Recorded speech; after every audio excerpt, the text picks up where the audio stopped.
Sallallahu ala Muhammad. Sallallahu ala wasallam. Sallallahu ala Muhammad. Sallallahu ala wasallam.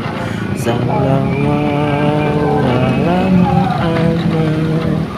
Sallallahu ala wasallam. Sallallahu ala Muhammad. Sallallahu ala wasallam. Assalamualaikum warahmatullahi wabarakatuh. Salam santun, rahayu dan sukses selalu. Rahayu, rahayu dan rahayu buat kita semua. Surabaya, selain kota metropolitan dan kota budaya, juga kota wisata alam yang sangat indah, juga kota pahlawan sejarahnya, juga disebut kota religi. Salah satu makam Ampel merupakan wisata religi di kota Surabaya. Makam salah satu penyebar agama Islam di Indonesia ini selalu ramai oleh para wisata muslim seluruh Indonesia, terlebih-lebih menjelang bulan Ramadan yang akan datang. Makam Sunan Ampel salah satu makam yang tidak pernah sepi dikunjungi peziarah berbagai daerah Nusantara, baik siang maupun malam. Kawasan makam Sunan Ampel selalu ramai peziarah dari Sabang sampai Merauke. Tak heran di kawasan tersebut banyak pedagang penjual makanan, minuman, hingga pakaian muslim, pernak-pernik, hiasan Arab, dan buah-buahan seperti anggur, jeruk, kurma, dan juga makanan khas dari Arab Saudi seperti Maryam dan lain sebagainya. STMJ pun ada di sini. Menurut sejarah, Sunan Ampel memiliki nama asli yang disebut Rahmatullah atau biasa dipanggil dengan Raden Rahmat. Sunan Ampel merupakan pria kelahiran Campah. Beliau dilahirkan tahun 1401. Beliau terkenal anak dari Maulana Malik Ibrahim atau Sunan Gresik dengan putri Raja Cempaka bernama Dewi Chandrawulan dan cucu dari Syekh Jumadi Kubro, makam Troloyo. Sunan Ampel diyakini sebagai salah satu 9 wali yang menyebarkan ajaran Islam di Pulau Jawa atau biasa dikenal dengan Wali Songo. Beliau juga mencetus istilah Molimo yang melanggar, dilarang berjudi, mencuri, mabuk, memakai narkoba, dan berzina. Serta sejarah mencatatkan bahwa Sunan Ampel diberikan wafat 1481 Masehi. Beliau meninggal di Demak serta dimakamkan di barat Masjid Ampel, Surabaya, yang kini makamnya menjadi tempat ziarah ramai dikunjungi dan pusat peziarah di kota Surabaya, terutama ketika menjelang Ramadan dan hari-hari penting, bahkan pada malam-malam ganjil pada 10 hari bulan Ramadan terakhir. Yang datang ke sini mencapai ribuan, bahkan hampir mencapai jutaan. Pemkot Surabaya telah menetapkan kawasan ini sebagai salah satu lokal wisata religi 1972. Sejak saat itu, ribuan pengunjung baik lokal maupun mancanegara mendatangi makam Sunan Ampel. Wisata mancanegara kelak ditadang ke makam ini. Di antaranya berasal dari Belanda, Cina, Malaysia, Arab Saudi, dan banyak lainnya. Tempat di area makam Sunan Ampel juga terdapat sebuah tempat yang dinamakan Petilasan Sunan Kalijaga. Tempat tersebut diberi batas berupa pagar besi, sehingga tak ada yang mampu menyatu dengan area lainnya. Wow.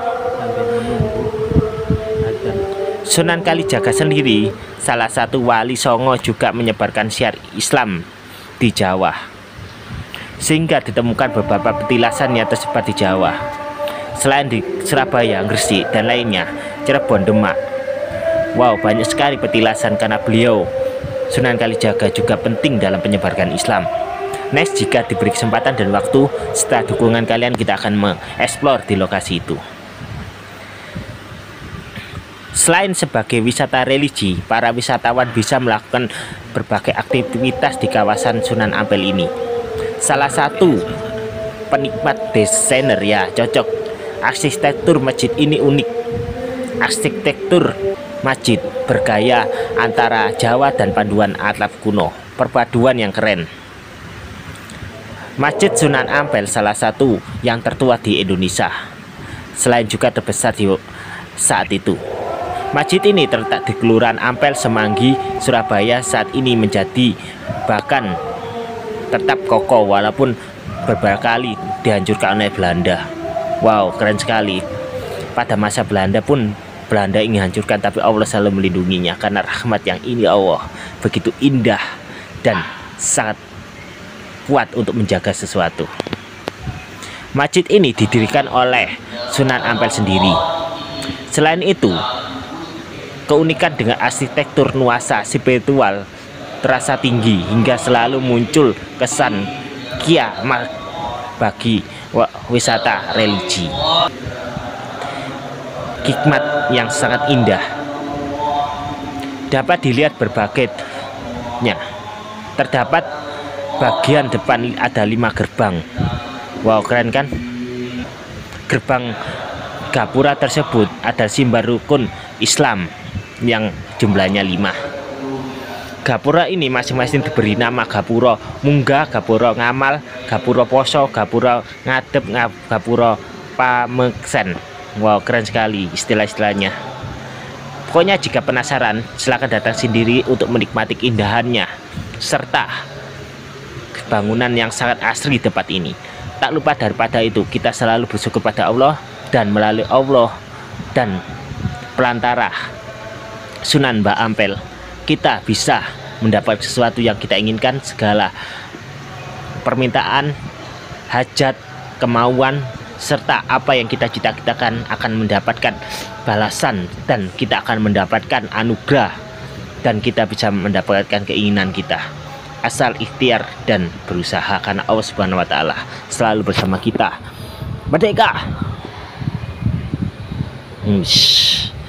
Suasana indah di tempat ini. Silakan datang ke sini untuk menikmati keindahannya. Dalam hembusan nafas dalam doa.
Nanti. Kita gimana pagi tahu?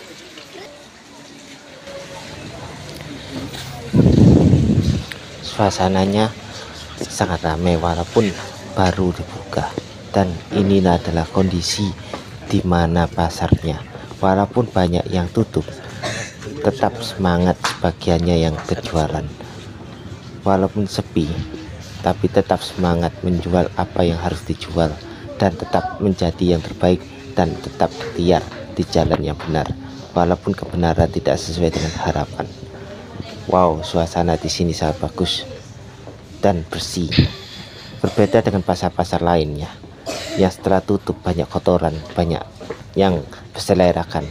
Di sini rapi, juga bertanggung jawab orang-orang di sini menjaga kebersihan, juga sangat patuh dalam protokol keamanan dan kesehatan. Suasana di sini bagus sekali. Oh ya, di sebelah sini ada makan Habib. Makan Habib itu sangat terkenal di kota Surabaya. Penasaran silahkan datang sini untuk menikmati serta untuk mendoakan para Habib. Wow, ada kucing yang santai. Kucing ini sangat penurut, kucing-kucing. Berbeda dengan kucing-kucing lainnya di jalan yang lari melihat orang. Di sini kucingnya ramah karena selalu menghargai dan selalu percaya akan manusia. Kita harus tetap menjaganya. Kita lanjut perjalanan untuk mengeksplor di subuh hari. Suasana sikon pukul 4 lebih setelah salat subuh sangat bersih sekali, dan sebentar lagi pukul 5 lebih akan buka. Pokoknya suasana sini bagus. Tak heran daripada itu, nuansa Arab pun masih ada di sini. Nuansa ketimuran. Bangunan-bangunannya masih banyak yang menjual dari barang-barang ketimuran dan banyak sekali yang menjualnya. Ini adalah gerbang yang kelima, gerbang yang dicari, gerbang Molimoh, gerbang yang kelima.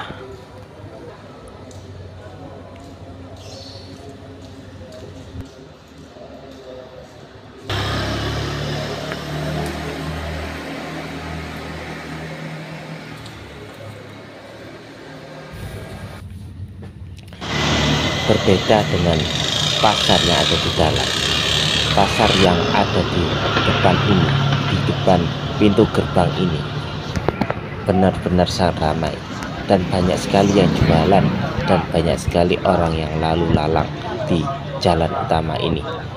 Di jalan utama ini banyak sekali yang jualan tasbih dan juga buah-buahan. Di depan kita disambut dengan jualan pakaian, juga pernik tasbih untuk beribadah. Juga tak lupa daripada itu banyak orang jualan kopi yang murah, nuansa abad ketimuran. Dan di sini pula banyak sekali jualan pakaian-pakaian di pinggir-pinggir jalan yang murah harganya. Jika ingin ke sini, saranku pagi hari, soalnya banyak pakaian yang jual murah, atau subuh hari menjelang pagi. Banyak sekali penjualan mainan dan juga banyak sekali penjualan makanan-makanan ringan abad ketimuran. Pokoknya di sini ramai.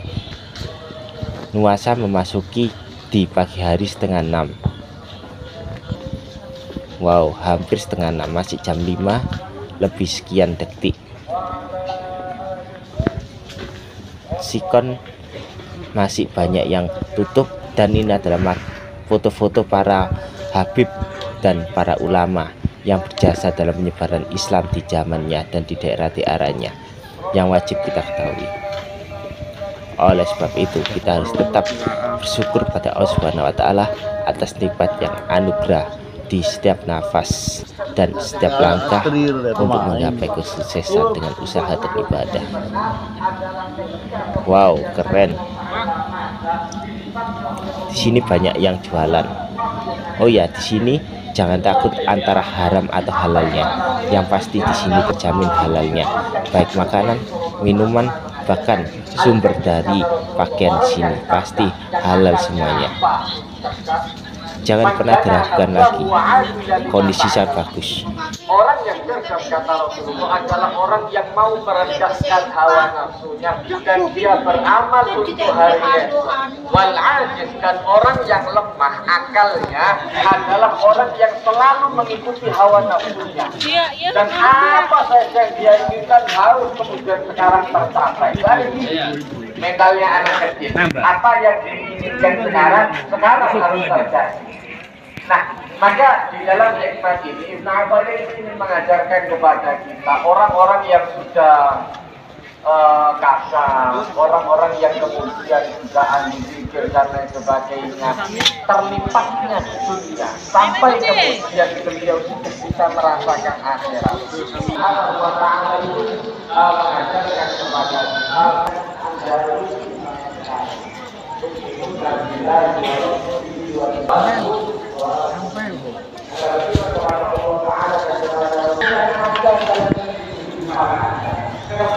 Pertama-tama setelah kita beribadah salat subuh dan keliling-keliling ke pasar, kita berziarah ke makam Mbah Soleh untuk pertama kali di episode ini. Di pertama kali kita berziarah ke makam Mbah Soleh. Mbah Soleh sendiri adalah murid dari Mbah Sunan Ampel. Beliau konon katanya meninggal 7 kali karena kewajibannya dia bangun untuk membersihkan masjid. Beliau adalah orang yang berjasa dalam kebersihan masjid ini.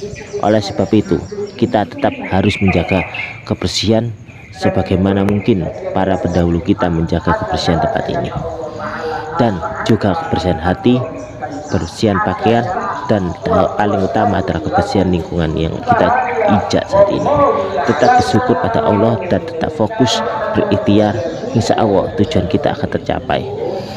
Kunci sukses adalah bersyukur dan beristighfar, dan tak lupa dapat itu tetap selawat pada Allah Subhanahu Wa Taala dan Muhammad Rasulullah SAW. Tak lupa daripada itu tetap bersyukur dan tetap semangat menjalani hidup walaupun hidup tak semangat yang kita jalani.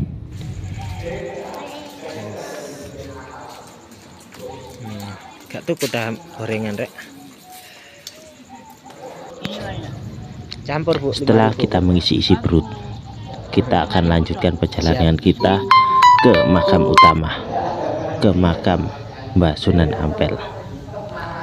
Tetap patuhi keamanan dan protokol tempat ini, dan jangan buang sampah sembarangan, karena sifat dari imam adalah kebersihan sebagai dari iman. Ini adalah toko langgananku, tempatku beli kurma, dan di sini pula banyak yang jualan seblak yang pernah aku beli dulu. Wow, keren. Sebelah kiri kita tempat jualan seblak. Kita lanjut ke perjalanan kita, dan sebelah kiri kita adalah tempat kencing kaum laki-laki. Kita akan belok ke arah kanan dan lurus di sebelah sana. Suasana di sini mulai ramai, terpantau sangat disiplin, dan juga banyak sekali yang lalu lalang, tapi semua masih padat merayat. Dan di sini pula tempat kita beribadah tadi, beribadah salat subuh. Oh ya, tadi hampir ramai soalnya tempat ini, jadi kita beribadah di belakangnya. Ini adalah bentuk pertama kali di masjid ini. Dan di sebelah sana ada tempat juru kunci untuk tempat bertanya-tanya tentang lokasi, dan untuk rombongan yang ketinggalan rombongannya bisa bertanya-tanya di sini, dan juga bisa buat laporan kehilangan teman atau kehilangan barang, juga barang-barang lainnya yang hilang, kita bisa laporan di situ. Setelah sholat selesai, tempat ini dibuka kembali. Oh ya, 10 menit setelah sholat atau tempat ibadah, dan 10 menit sebelumnya tempat ini ditutup sampai ibadah benar-benar selesai, baru dibuka kembali. Kenapa? Karena kita lebih utamakan sholat daripada beribadah, daripada berziarah dulu. Ini adalah penampakan dari jalan utama Namun sayang, hanya orang-orang khusus yang bisa lewat sini. Dan sebelah kiri kita adalah kaum laki-laki, sebelah kanan kita adalah perempuan. Kita tetap beribadah pada Allah sebagai yang mana seharusnya dan semestinya.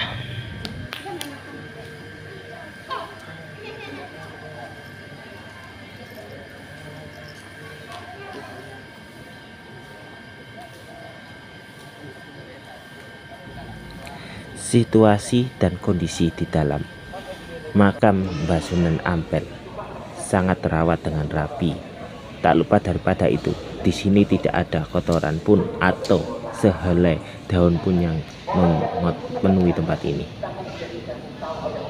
Di sini ramai, walaupun subuh hari atau dini hari ramai, dan banyak peziarah yang memiliki hasrat dan keinginannya sendiri-sendiri serta tujuannya sendiri-sendiri datang sini. Ada yang berziarah, ada yang mencari berkah Allah Subhanahu wa Ta'ala melalui Mbah Sunan Ampel, ada yang ingin belajar religi, ada yang ingin sekedar kepo, dan ada pula yang sedang punya hajat besar, dan ada pula yang ingin mempelajari sejarah. Tapi bagiku adalah mempelajari sejarah tentang budaya Indonesia dan perkembangan Islam di Surabaya ini sangatlah penting, karena sesungguhnya kita berasal dari mana ke mana, dan segala sesuatu wajib kita pelajari. Tetap semangat dalam menjalani hidup, walaupun semangat hidup tidak mengizinkan untuk tetap semangat, dan tetap fokus pada satu tujuan walaupun tujuan lain terlihat menggoda. Wow, keren suasana di sini. Di sini adalah tempat para wanita, kita dilarang masuk, dan anak-anak pun boleh di situ. Dan setelah itu kita ke makam Mbah Bolong. Konon adalah orang yang berjasa pula dalam menentukan arah kiblat setelah masjid ini dibangun. Beliaulah yang menentukan kiblatnya atas rahmat Allah Subhanahu wa Ta'ala, dan atas keinginan dari Allah Subhanahu wa Ta'ala, dan atas petunjuk beliau dari Allah Subhanahu wa Ta'ala. Wow, di sini pula ada makam para haji yang gugur di masa itu. Para haji yang gugur dalam perjalanan menuju ke Ka'bah. Para syuhada yang mati dalam haji, dan rata-rata dari mereka berasal dari Blitar. Berikan Al-Fatihah pada mereka juga. Setelah kita beribadah ke makam Mbah Soleh, Mbah Sunan Ampel, dan Mbah Bolong, kita sempatkan Al-Fatihah pada mereka semampu kita, sebisa kita, dan tak lupa daripada itu tetap selawat pada Allah Subhanahu wa Ta'ala. Video telah selesai dan suasana aman kondusif. Sekian dulu dari saya, sahabat YouTube. Selamat pagi dan terima kasih. Tetap jalani hidup setelah hidup ini.